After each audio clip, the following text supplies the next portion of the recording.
Salam sejahtera. Isu kali ini membuatkan netizen tertanya-tanya. Tun Mahathir ini dah benar-benar nyoka sampai dia lupa dia pernah jadi Perdana Menteri. Kenapa netizen marah sampai begitu, terutamanya penyokong Pakatan Harapan? Mereka kata, terutamanya para penyokong Anwar Ibrahim, mereka kata, Mahathir ini dah terlalu tua kah? Yang mana Mahathir baru-baru ini menyambut umur 99 tahun. Dan beliau pula menyindir Anwar Ibrahim, menyindir kerajaan sekarang, seperti kerajaan sekarang ini adalah kerajaan yang paling jahat sekali di mata Mahathir. Ini apabila Mahathir menyindir kerajaan berkait isu air 3 sen yang dijual kepada Singapura. Dan netizen menggelar Tun Mahathir Tun Melayu Muda Lupa. Apabila mereka sekolahkan Mahathir, kata mereka, Tun Mahathir kan tak pernah jadi Perdana Menteri. Walhal kita semua tahu, Mahathir pernah menjadi Perdana Menteri sebanyak 2 kali. Beliau mencipta rekod dunia, menjadi Perdana Menteri paling tua, menjadi Perdana Menteri 2 kali di parti yang berbeza, satu dari kerajaan, satu lagi dari pembangkang. Namun, kenyataan Mahathir, sindiran Mahathir yang mengatakan air mentah Johor terus dijual 3 sen kepada Singapura hingga kiamat dilihat hanya mengundang cemuhan orang ramai. Orang marah dengan tindakan cemuhan, dengan tindakan Mahathir ini yang cuba mempersenda Anwar Ibrahim, yang cuba mempersenda tindakan itu. Tapi mereka lupa, Mahathir lupa kata mereka, yang memulakan semuanya itu adalah Tun Mahathir. Kenapa pula nak salahkan kepada Anwar Ibrahim? Mahathir lupakah dulu dia jadi Perdana Menteri 2 kali? Kenapa? Sehingga pada waktu itu beliau tidak buat apa-apa. Semuanya salah orang, dia tak pernah salah, kata orang. Bekas Perdana Menteri Tun Mahathir Mohamad berkata, Malaysia memberikan subsidi kepada Singapura dengan menjual air mentah sebanyak 250 juta galen sehari dengan kadar 3 sen Singapura dolar atau 1 sen Singapura dolar sahaja bagi setiap 1000 galen sejak tahun 1962. Sejak 1962, pada waktu itu Anwar Ibrahim belum Perdana Menteri pun. Yang menjadi Perdana Menteri pada tahun 1980 siapa lagi kalau bukan Mahathir. Tapi kenapa baru sekarang dia hentam Anwar Ibrahim? Kenapa sekarang baru dapat ilham seperti itu? Dulu dia jadi Perdana Menteri 2 kali, tak dapatkah ilham tu? Netizen marah sehingga mereka kata dah tua baru sampai ilhamnya. Rupa-rupanya makin tua makin tak jadi, kata mereka lagi. Menurut Mahathir sejak 61 tahun lalu, yaitu dari tahun 1962 hingga tahun 2023, kerajaan Malaysia memberi subsidi kepada negara seberang tembok itu berjumlah 2.379 bilion. Sehubungan itu Mahathir secara sinis menasihatkan agar kerajaan terus membantu Singapura dengan menjual air berharga 3 sen sehingga kiamat.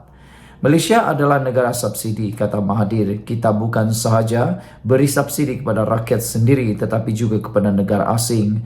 Sehingga kini kita masih jual air mentah dengan harga 3 sen bagi 1000 galen. Inilah yang membuatkan netizen bengang dan marah dengan Tun Mahathir. Kata mereka, kalau benar dia berniat suci, ikhlas, baik pula, kenapa dulu dia tak laksanakan, kata mereka. Beberapa netizen dengan rangkap mengecam Mahathir, rata-ratanya menyindir kembali Mahathir Mohamad.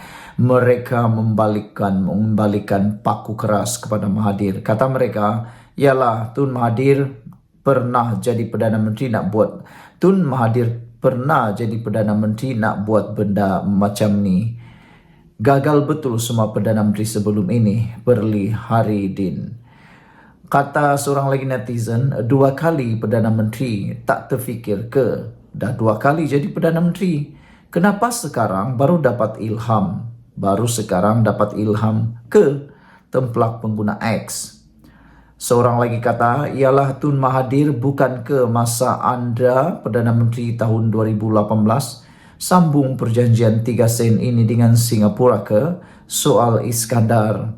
Ini telah pun menyebabkan ramai orang marah dengan Tun Mahathir kerana dia coba menyalahkan kerajaan sekarang yang dia sebenarnya juga terlibat.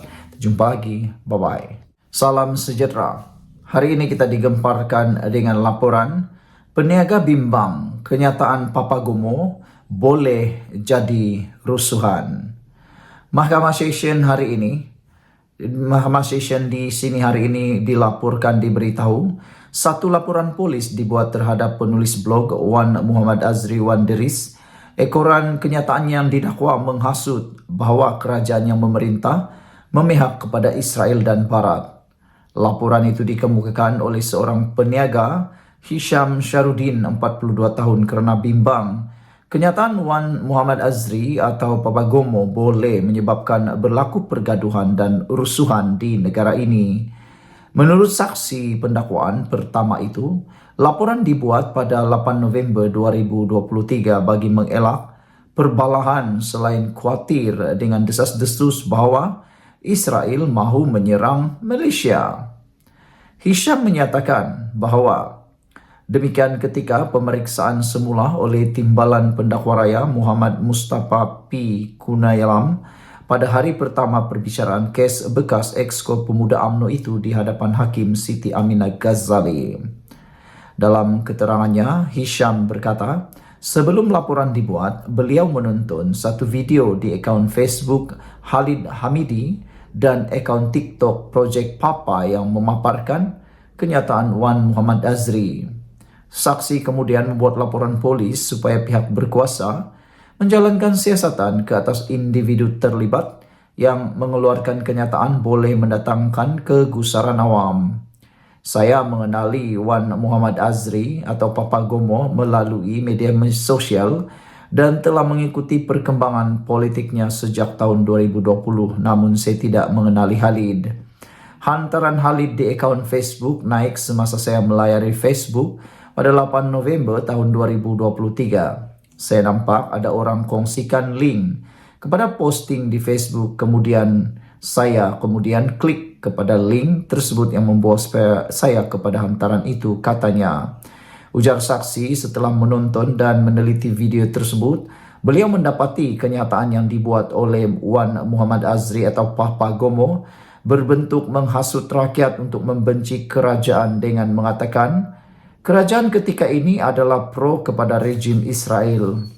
Fakta itu tidak benar kerana terdapat banyak program dan tindakan kerajaan yang jelas mengutuk tindakan-tindakan Israel. Kata-kata tersebut adalah penghinaan kepada kerajaan dan boleh menjejaskan usaha untuk menyatakan pendirian konsisten kerajaan kepada perjuangan rakyat Palestin bagi mendapat negara yang merdeka.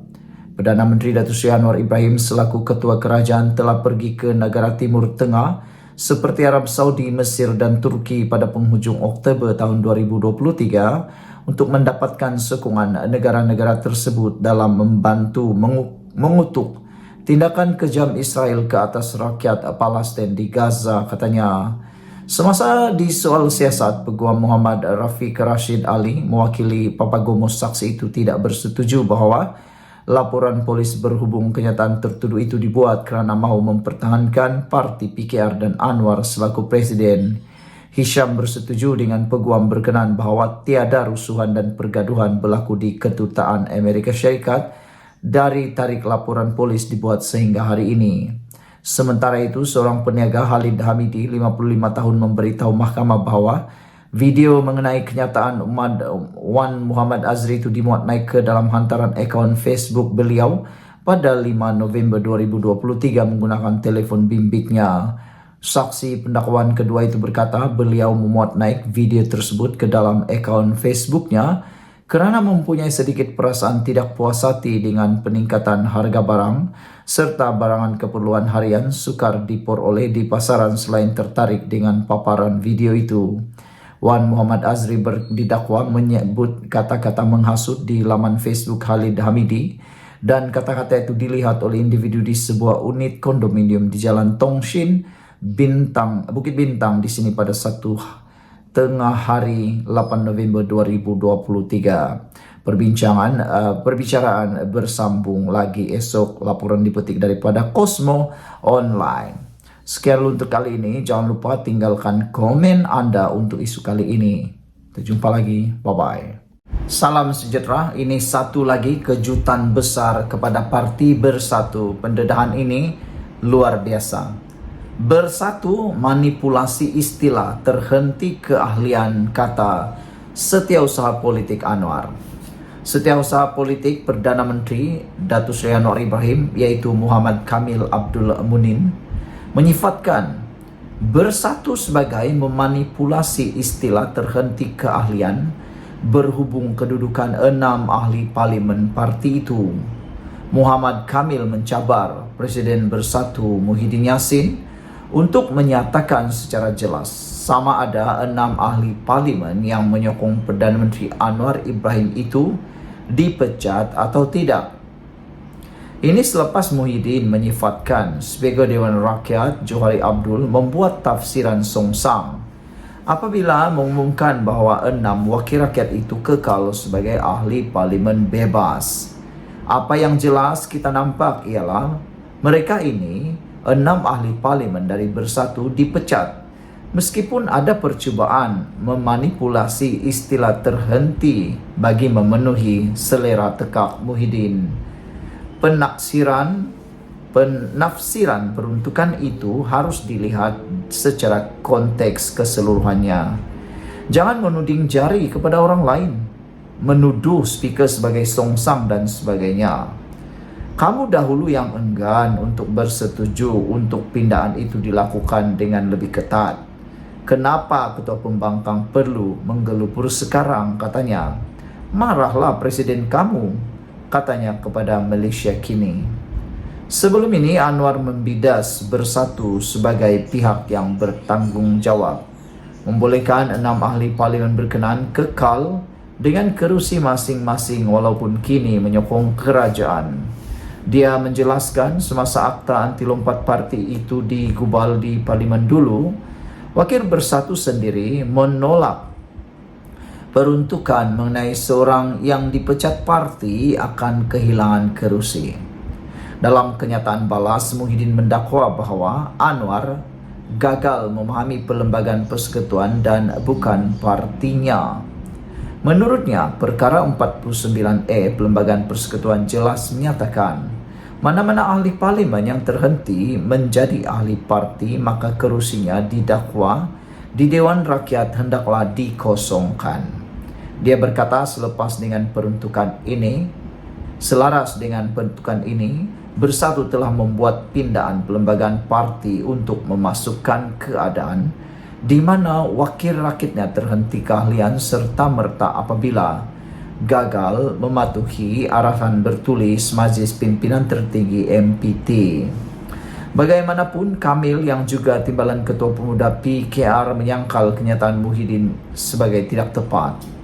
Dia turut merujuk kenyataan bekas Menteri Jabatan Perdana Menteri Parlimen dan Undang-Undang Wan Junaidi Tuanku Jaafar yang mempertahankan dakwaan Anwar.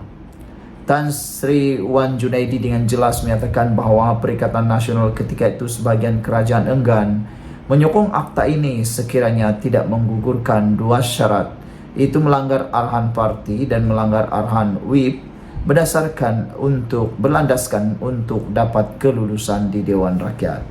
Pada November tahun lalu, Asrawani melaporkan Wan Junaidi sebagai berkata bahawa dia bertegas mau memasukkan klausa yang menyatakan ahli parlimen yang melanggar kehendak parti akan kehilangan kerusi mereka secara otomatik.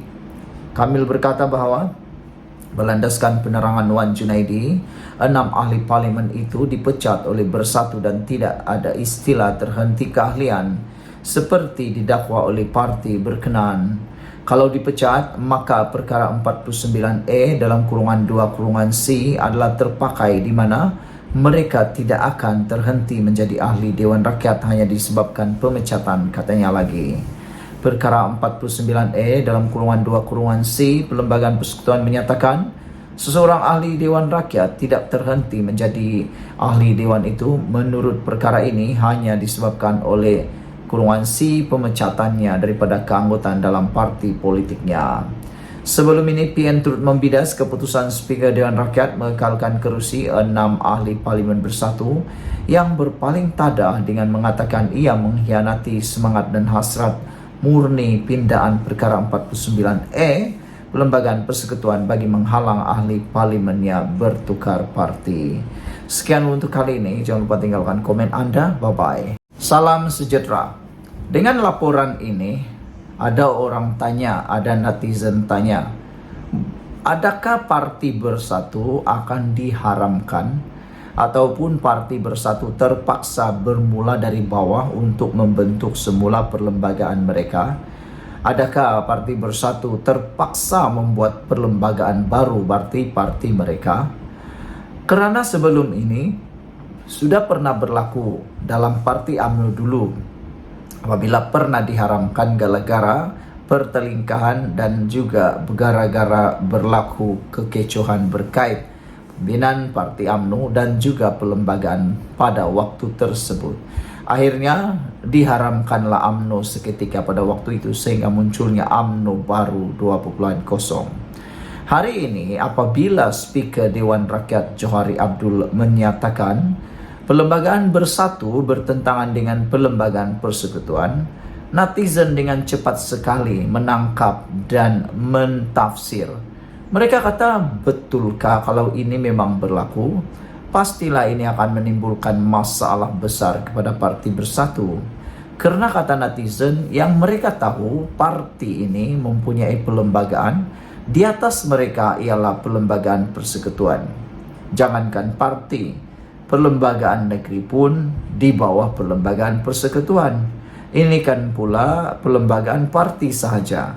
Jadi dengan itulah netizen mula bertanya, adakah kalau dengan ini terus saja Bersatu menentang kerajaan, adakah potensi Bersatu akan diharamkan atau dibubarkan? Kerana perlembagaan mereka yang baru dipindah itu kini adalah bertentangan dengan Perlembagaan Persekutuan. Hal ini disahkan oleh Johari Abdul, yaitu yang dipertua Dewan Rakyat, Speaker Dewan Rakyat, yang mendapati arahan-arahan di bawah pasal 10.5 Perlembagaan Bersatu adalah bertentangan dengan Perlembagaan Persekutuan.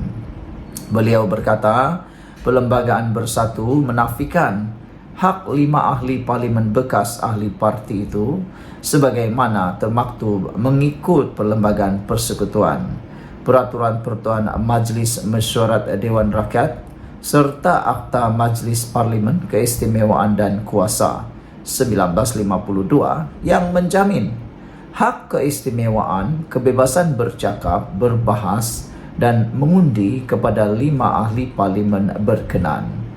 Perkara itu terkandung dalam surat yang dipertua Dewan Rakyat kepada Ketua WIP Bersatu, Datuk Seri Ronald Kiandi pada Selasa lalu, bagi memberitahu mengenai keputusan terhadap notis pemakluman kekosongan kerusi 5 ahli parlimen menurut perkara 49E Perlembagaan Persekutuan berikutan keahlian mereka dalam parti itu telah terhenti.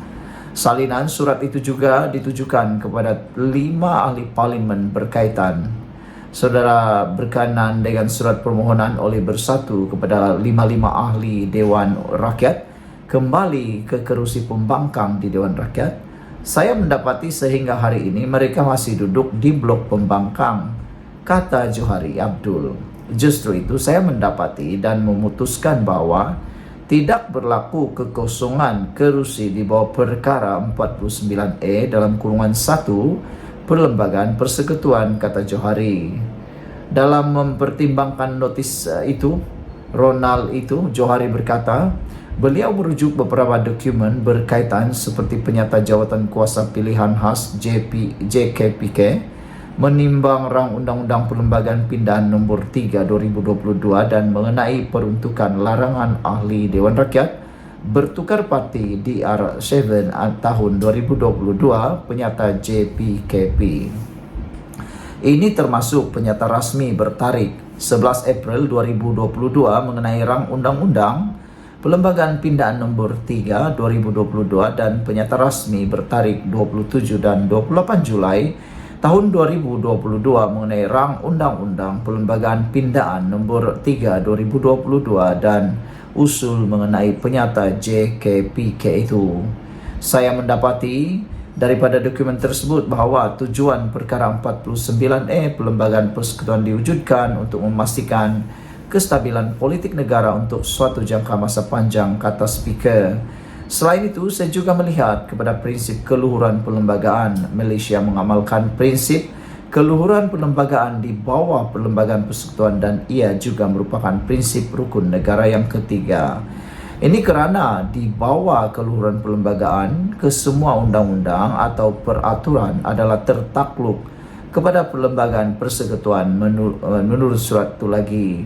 Mengenai keputusan tidak mengosongkan kerusi Parlimen Labuan, menurut surat berasingan Johari memaklumkan beliau tidak mahu merosakkan kepentingan pihak sedang berbicara dalam kes mahkamah susulan. Ahli Parlimen berkenan Datuk Dr. Suhail Abdul Rahman membawa tindakan terhadap Bersatu melalui perfailan guaman di Mahkamah Tinggi Shah Alam.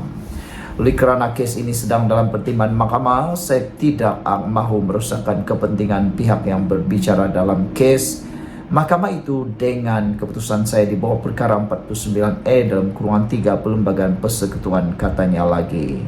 Sekian dulu untuk kali ini. Jangan lupa tinggalkan komen anda. Jumpa lagi. Salam sejahtera. Terima kasih kerana bersama dengan saya di Nazilin Unity Channel.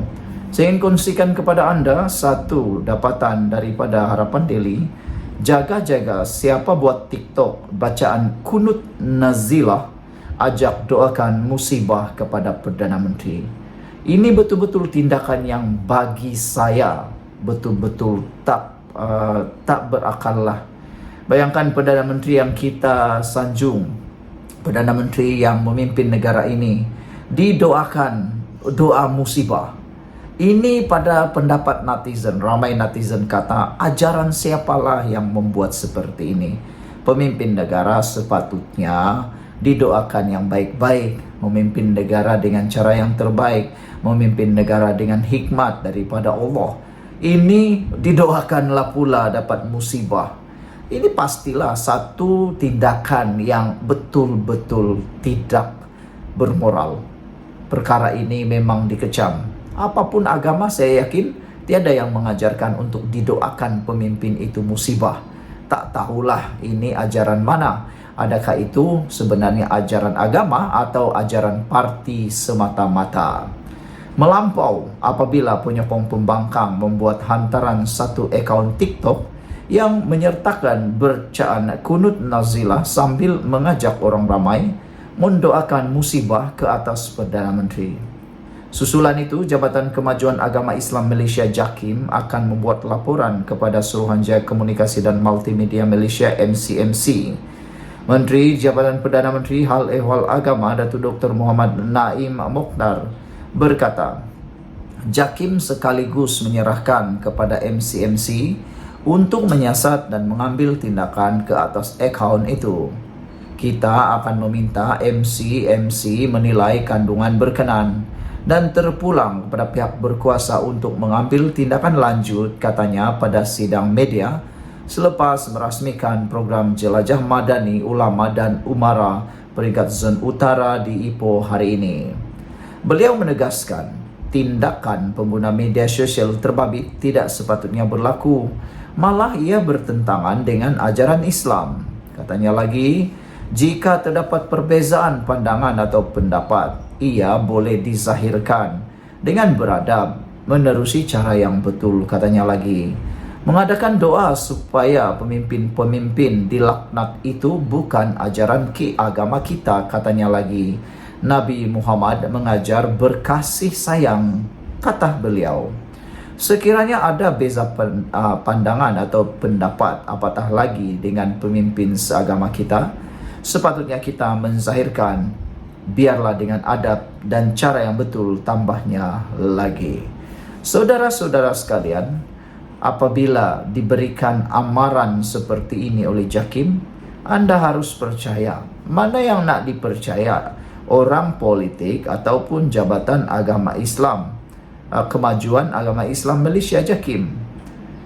Kalau Jakim, dia tiada kepentingan langsung mana-mana parti politik. Tetapi parti politik ini banyaklah caranya untuk memenangi hati rakyat, mendapatkan sokongan. Termasuklah berani menunggang agama. Dan lagi teruk, berani pula menganjurkan doa kunut nazilah, ajak doa musibah kepada PM. Ini bukan dibuat oleh parti pembangkang, tetapi penyokong pembangkang pula.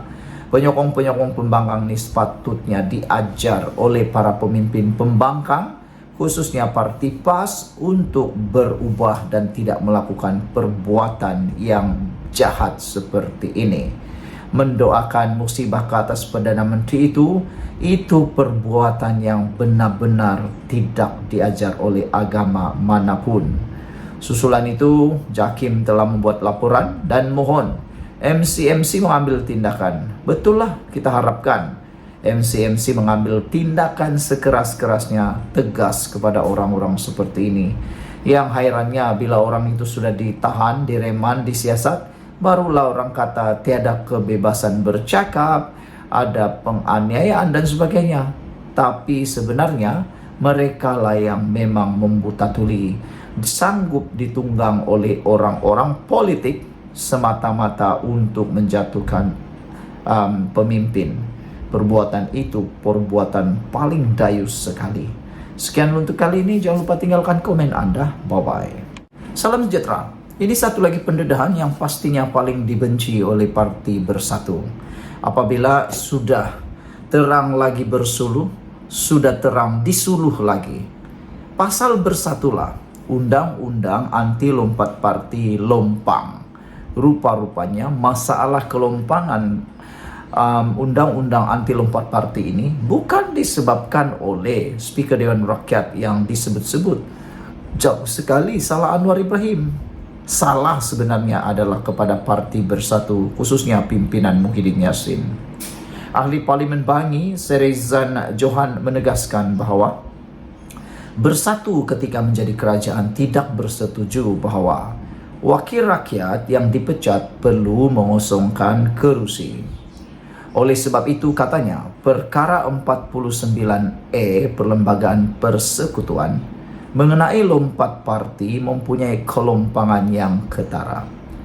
Dengan keputusan Speaker dalam hal 6 ahli parlimen yang menyatakan sokongan kepada Perdana Menteri, tiba masa kita pertimbangkan untuk pindah perkara 49E dalam kurungan 2 kurungan C Perlembagaan. Katanya Bersatu adalah puncak mengapa kita ada kelompangan ini, yang coba diperbaiki melalui pindaan oleh parti politik dalam perlembagaan parti. Selepas 6 ahli parlimen menyatakan sokongan kepada Perdana Menteri, barulah mereka terhege-hege untuk pindah perlembagaan mereka. Kalau nak faham lagi, mudah saja. Kelompangan yang berlaku dalam Akta Anti Lompat Parti sudah dibaca, sudah dihidu oleh parti-parti yang lain seperti UMNO, PKR, Amanah, dan DAP. Dan pas sekali, satu-satunya yang tidak dapat menghidu atau sudah menghidu tetapi tidak mengambil apa-apa tindakan ialah Parti Bersatu. Pada peringkat awal mereka tidak mengambil tindakan karena mereka merasakan Akta Anti Lompat Parti itu sudah sempurna. Tetapi parti yang lain seperti PKR, UMNO, mereka tahu ada kelompangan berlaku kalau ahli mereka menyokong pembangkang ataupun sesiapa yang tidak mengikut M-Block. Mereka mengenakan tindakan saman, pampasan, dan juga boleh dikenakan lompat parti.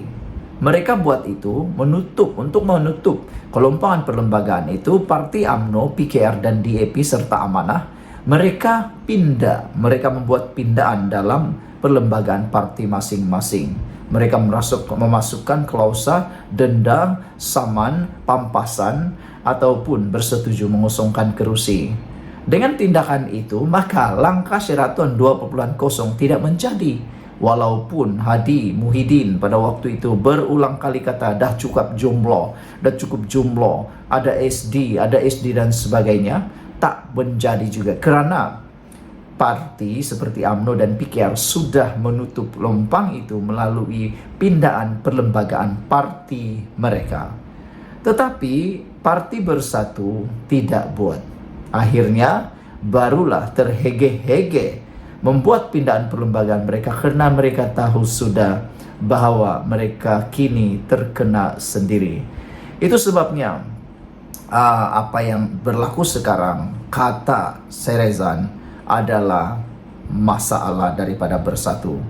Kalau bukan kerana Bersatu, undang-undang anti lompat parti kita akan lebih ampuh, katanya lagi. Bak kata pepatah Inggris, mereka order of their own misfortune, ataupun menulis mereka punya kerugian sendiri. Untuk rekod, Presiden Parti Pribumi Bersatu Malaysia Bersatu Tan Sri Muhyiddin Yassin pada tahun 2022 tidak bersetuju seorang ahli parlimen yang dipecat daripada parti atau meninggalkan parti atas sebab-sebab tertentu perlu mengosongkan kerusinya.